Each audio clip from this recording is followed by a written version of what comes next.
Have you ever felt a whisper in your soul that no one else seemed to hear?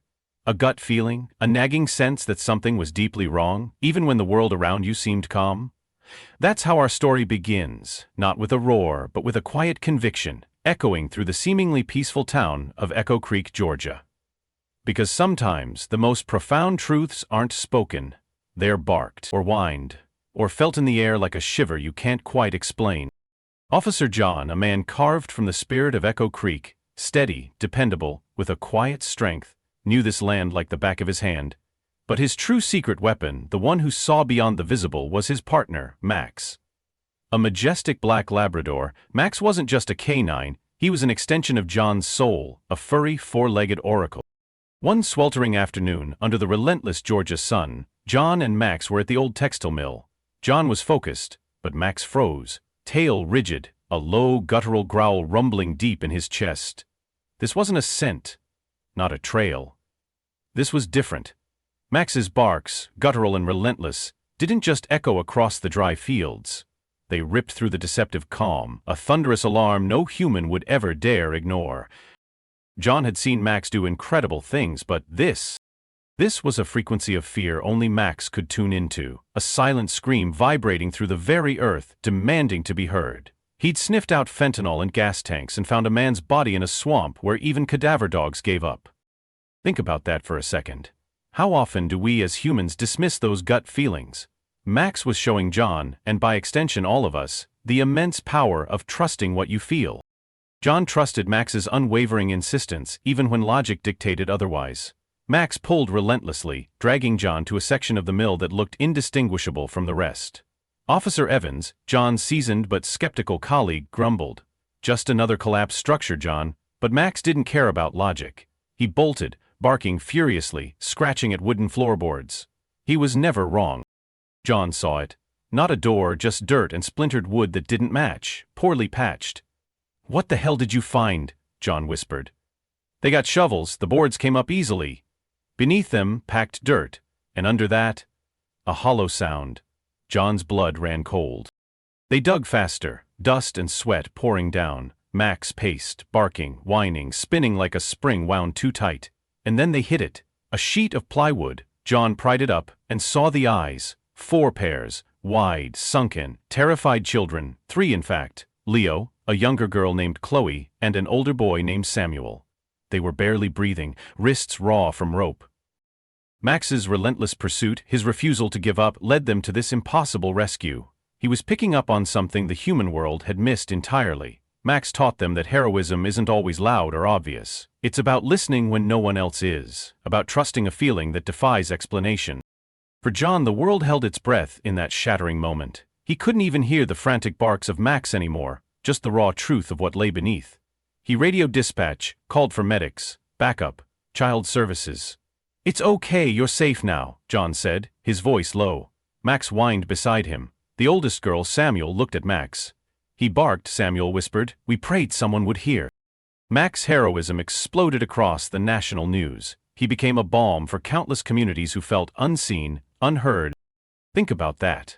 A dog, an animal, becoming a symbol of hope for a people who've often been denied it. Max became a living testament that hope can bark louder than despair. But for the 3 children, the nightmare wasn't over. Leo, the youngest, retreated into himself, a chilling silence. Doctors and therapists tried to reach Leo, but their words bounced off an invisible wall. Then Max entered the hospital room. Max padded in, settling beside the bed, nudging Leo's trembling hand. The room softened. Max's quiet breaths became Leo's rhythm, pulling him back from the edges of his nightmares. Max wasn't just a dog, he was Leo's lifeline. John watched this, a profound shift within him. He was a cop, trained to catch criminals, not men's shattered souls. But seeing Max's quiet connection, an inexplicable pull towards Leo formed. Influenced by Max, John made an unconventional decision. He fostered Leo temporarily. He faced skepticism, balancing his job with this new responsibility. But Max's presence was a constant reminder of what truly mattered.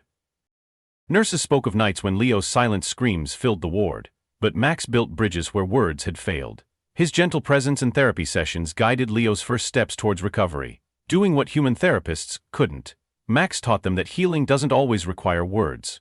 Sometimes it requires a patient, loving presence, an unspoken understanding that only a truly empathetic soul can provide.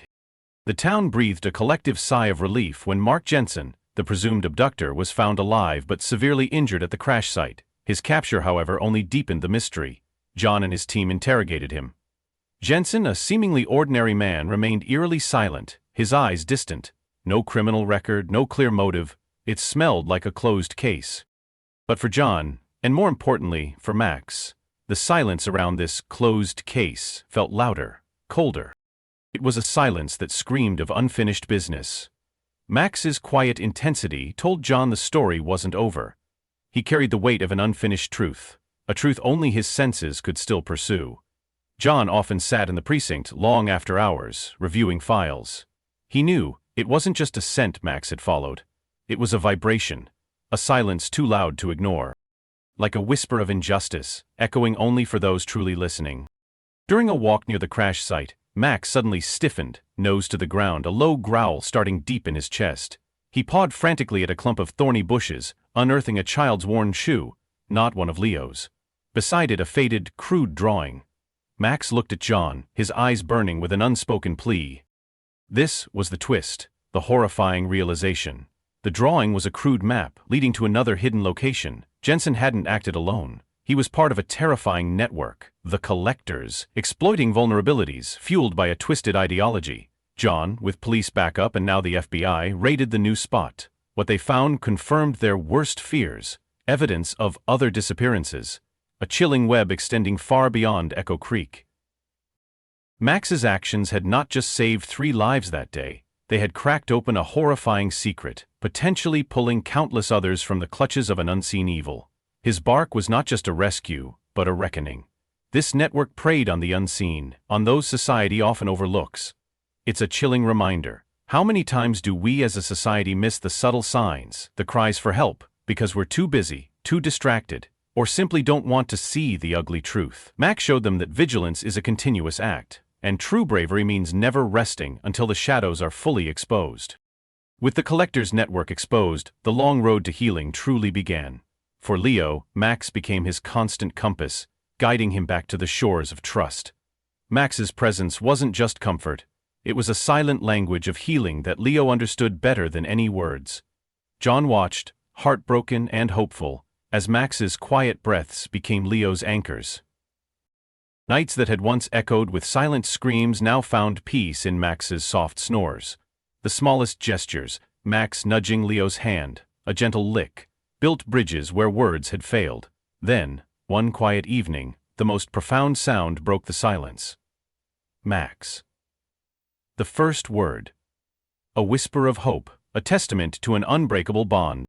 It reminds us that healing isn't a race, it's a journey, often led by the most unexpected guides. And for many of us, navigating past trauma means finding that one person, or even that one animal, who truly sees us. John fully embraced his role as Leo's father. He often reflected on how Max, more than any human, taught him about patience, unconditional love, and the power of presence. Max taught him to let Leo exist, to feel safe. One evening, John found Leo humming softly, stroking Max's back. It was music. Not just a song but a symphony of healing. He said in the middle of the Maya video's mechanical. The old textile mill, a grim symbol, transformed into the Bark and Bloom Center. A life-sized statue of Max, with one paw raised, stands proudly at its entrance, for the ones who hear us even when we're too scared to speak. This transformation brought hope to the entire community, proving that even from darkness, light can emerge. It's a beautiful metaphor for how collective action, sparked by one heroic act, can turn places of pain into beacons of hope. Leo's progress continued. His voice found strength, especially with Max. John finished the adoption paperwork. The judge hadn't hesitated. This one feels like the kid chose you before the court did. At Buddy's diner, Leo looked up and said, "Thanks, Dad." Just 2 words, but they were everything. Max taught them that true strength lies not just in fighting battles, but in nurturing, healing, and building a future. His bark showed them that a single act of courage can create a ripple effect of hope. The healing in Echo Creek was a quiet unfolding, day by day. Max, now older, his muzzle flecked with silver, remained Leo's steadfast shadow. He was more than a companion.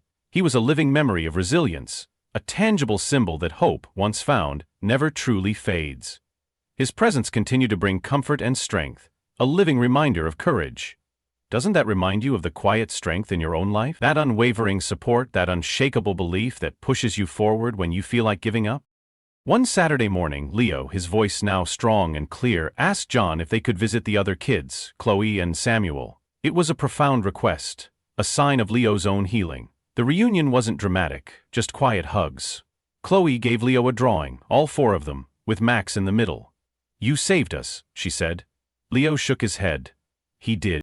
Back in Echo Creek, life moved forward.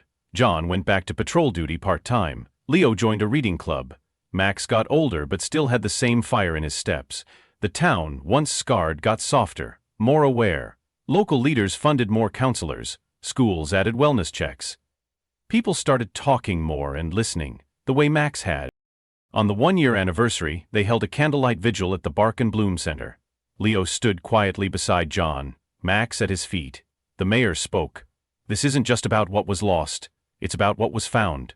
Courage, kindness, and a reminder that sometimes the greatest heroes don't say a word, they just bark when it matters most." Leo's voice, once a ghost of silence, now filled the room. Strong and clear, a living testament to healing. Max taught them that resilience means adding so many new memories that the old ones don't feel so big anymore. Some wounds never fully close, but with the right love, the right space, and the right dog, you can build something beautiful on top of them. That's what Leo learned. That's what John lived. That's what Max gave them all. Not just a rescue, but a future. His bark was not just a rescue, but a reckoning. A promise that light would always break through.